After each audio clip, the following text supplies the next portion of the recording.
Jim Chalmers, for his point, understandably, because he doesn't want to upset the apple cart, because those numbers that might eventually come his way in 65 years when the chairman decides to one day step down, well, he, of course, is running cover for the Prime Minister today. This was always a chance of happening, given what's happening around the world and particularly in the Middle East.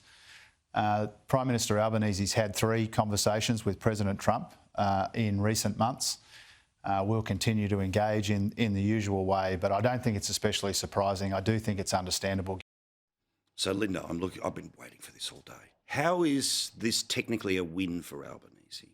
Well, I think it's really sad that James is, playing pretty loose with the truth tonight. As the Treasurer has said, 3 conversations with the US President already. As the chair of an Australian industry superannuation fund, I went to the US and met with Secretary Bessent, Secretary Lutnick, with the Australian ambassador to the US, Kevin Rudd. I was over there with Jim Chalmers.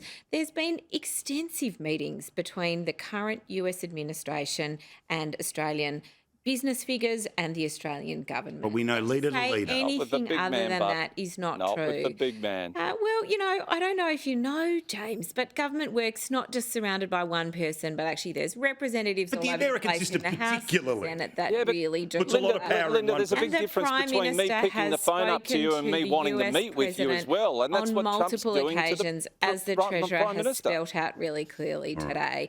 What's going to be important for Australians is that we have a good open conversation about the bill before the US Parliament, and that's about tariffs, it's about taxes, and these are really important conversations. But it's not going to hinge on one conversation. It's going to hinge on the opposition, on the minor parties stepping up and speaking out in Australia's interests too, not criticising the Prime Minister and undermining the national effort to get the best for Australians and Australian companies. Look, so what I don't want to hear is people like James a bigger non-fan of the Prime Minister than I am, right? I couldn't whack him harder and longer and all the rest of it, right? And as I just said, I hope there's a meeting.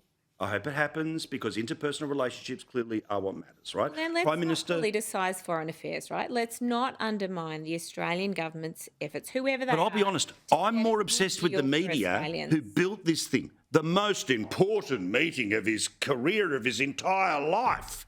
No, that's rubbish, right?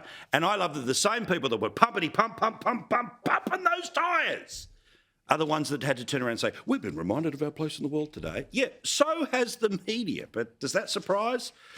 Anyway, no wonder I don't get many Christmas cards from my colleagues in and around the business. All right, well, I'm here for you, not for them.